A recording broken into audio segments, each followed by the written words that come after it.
Google recently made a huge announcement that could change the future of work and higher education. I go by Osiris. This is Stuck in the Middle. Thank you for joining me. I'm stuck in this announcement right now. I'm going to shout it out and keep shouting it from the rooftops. Twitter is what you make it. If you want the platform to be a cesspool of negative interactions, they got you. Remember Amanda Bynes versus Rihanna? Yikes. That one got ugly, so to speak. But here's the good. I have no idea who this person is. Canary, they go by Phoenix Terra Nova. Their Twitter content is pure gold. One of the tweets that caught my attention was this one. I quote from Phoenix Terra Nova. Still think high schools need to bring back the blue collar classes. Give kids an option to start taking classes at a local trade school in the area. Do credit the same way they do other classes at regular university. Imagine graduating at 18 with an actual skill. Today, March 11th, Google came out with this exciting news, followed up on it. And the official Google account, I tweeted it and they liked it. Thank you for that. I am passionate about this topic, really stemming from the discussion of eliminating student debt. Whose debt do we eliminate? Is it even the right thing to do? What problems does it solve? It is a fascinating topic. It is even more fascinating to discuss than the minimum wage debate, in my opinion. So that's why I'm really into this.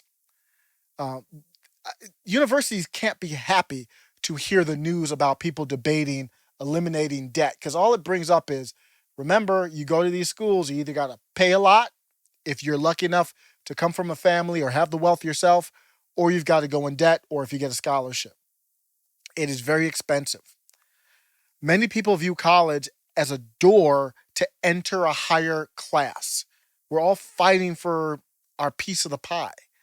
It can feel like life or death to 16-year-olds, 18-year-olds, and to some very famous parents as they try to get into the best colleges possible and rack up debt in order to get that passport to a better life. That's what we're all hoping. And I'm quoting from an inc.com article. Here's what Google's doing. It's launching a selection of professional courses that teach candidates how to perform in-demand jobs. These courses, which the company is calling Google Career Certificates, teach fundamental skills that can help job seekers immediately find employment. However, instead of taking years to finish like a traditional university degree, these courses are designed to be completed in about 6 months. So they're providing an alternative. We are seeing a disruption. These things are not that unusual, but to see it in that short amount of a time frame, and Google is the biggest company that I'm aware of that is putting their stamp of approval behind this type of online certificate degree. So you could see some big movement here. We know that there's going to be demand for this. Another quote. Here's where the pandemic likely played a major role. Google says this year alone, searches like how to find a job with no experience or great jobs without a degree spiked more than 750%. So how much will this cost? It's a short time frame. It has to be cost effective as well, right? Most enrollees will finish in 6 months or less, putting the cost at about $240 for US students.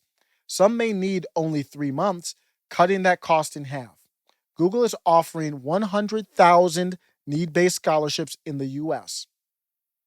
Excellent. So it looks like it will be cost effective.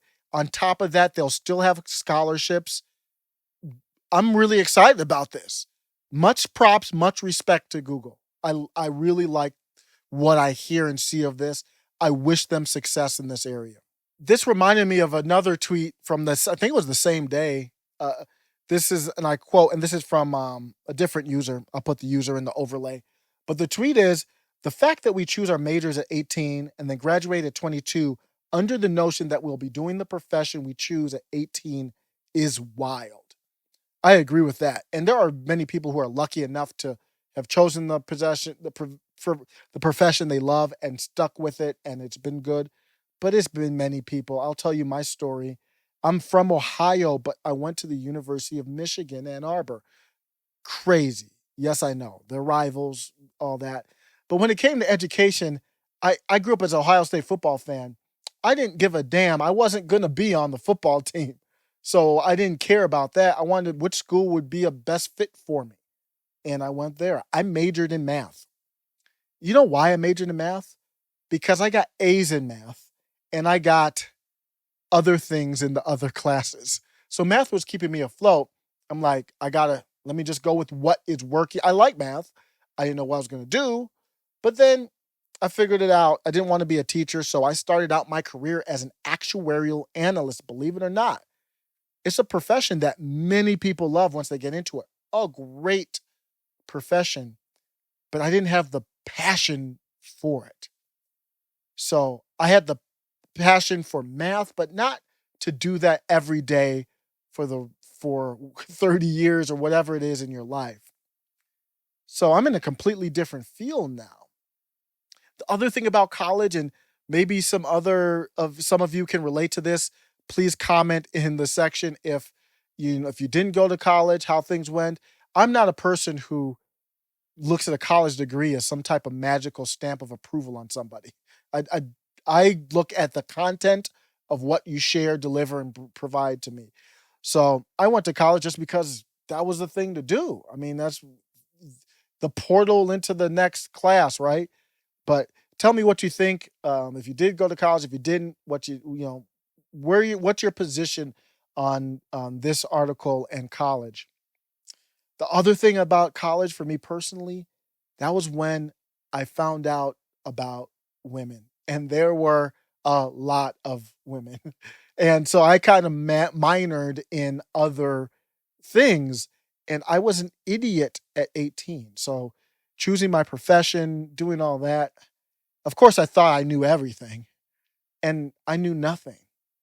Um, so when you look at the student loan debt situation, how many people started college, didn't finish, now you have this debt, and you don't have the passport. We've got other options now potentially with this. So take a look at the website here. Take a look at the website here, and I'll put a link into the chat. Tell me what you think. Also, we talk about equality from time to time. To me, this is what equality can look like. You don't always have to have a wrapper of this group, this identity group. We are doing this for you. Google is doing this. This is affordable for everyone. And it can potentially help any type of group that has concerns about equality. Let me quote here. So let me quote from the article here. Lisa Gevelber, Vice President, Grow with Google, sums up Google's ambitious goal. How do we create economic opportunity for everyone? The result is a continually developing plan with the online certificate programs at its core. They are actually doing their piece. I'm the one, I don't think Google was tapping this as equality. I'm the one putting equality on this. And who knows? And I'm fine with if private industries do something like this and you look at the stats and maybe you want to pick, for example, I'm black, so let's pick black. You pick black Americans. We say, hey, we can do some scholarships for um, Google careers for this Google certificate program. Not as costly as grants or college, 4-year colleges, and more targeted. And you have to have some skin in the game. So if you're going to help someone with equality, I'm going to help you along, and you got to do some work too.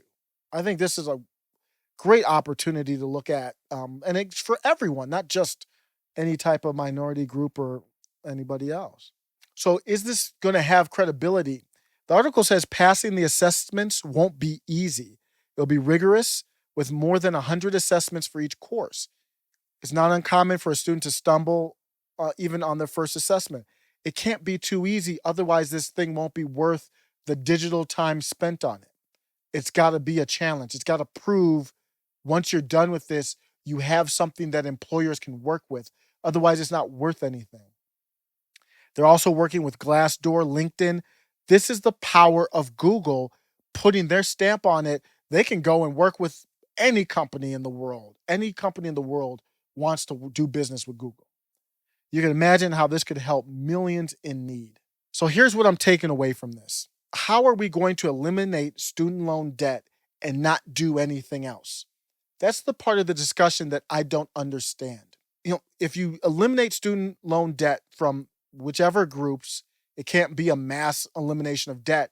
There are many people who have debt who can afford it, but it would be a temporary band aid while future generations right after them start racking up that debt, and they're racking it up as you go on. So as soon as you eliminate it, you've got a new group that's going to replace it with the same debt. And they're going to get salty that they're not going to get bought out. Everyone obviously can't get their debt bought out. So it's not big enough picture for me. I will knock Google for what I consider legal but harmful censorship to our country through YouTube mostly. And their search engine as well is not very conducive to, in my opinion, fair and balanced searching. But I will give them credit here. Do I believe in Google's version of autonomous automobiles as a disruption? I wish them success, but no, I don't. But this isn't Google's lane. They're working with Coursera. They're going to knock this out of the park, and we're going to be better off for it. Thanks a lot for listening. Take care.